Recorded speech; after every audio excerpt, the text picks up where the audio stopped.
এই পৃথিবীতে অনেক ধরনের ভালোবাসা আছে, কিন্তু এর মাঝে এক ভালোবাসা এমন আছে যা প্রতিটি হৃদয়ের গভীর থেকে উঠে আসে, আর তা হলো আল্লাহর প্রতি ভালোবাসা।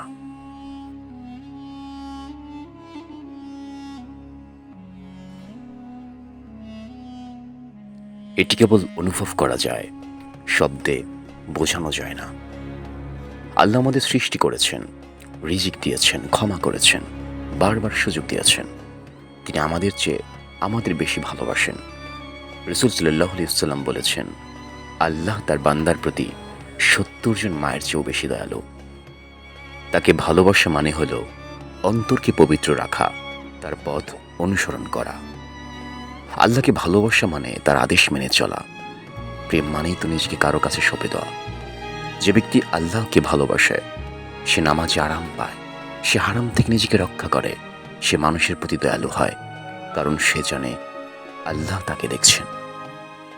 এ প্রসঙ্গে কোরআনে আল্লাহ তাআলা বলেন, আল্লাহ তাদের ভালোবাসেন এবং তারাও আল্লাহকে ভালোবাসে। সূরা মায়েদা আয়াত ৫৪। এই ভালোবাসা শুধু মুখে নয়, আমলই এর প্রকাশ ঘটে। যখন আপনি কষ্টে থাকেন তখন আল্লাহকে ডাকেন, এটাই ভালোবাসা।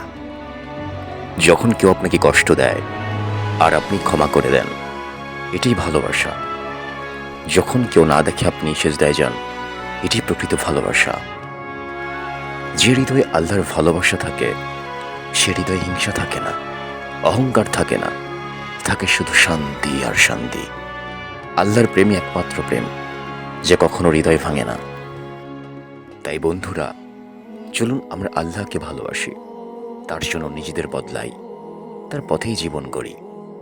কারণ জীবনের শেষে আমরা যেন তার সান্নিধ্যে থাকতে পারি, এই তো সবচেয়ে বড় সফলতা। রবিউল ইসলাম ছিলাম আপনাদের সাথে। ভালো থাকবেন। ইনশাআল্লাহ পরবর্তী কোনো এক ভিডিওতে আবার দেখা হবে। আসসালামু আলাইকুম।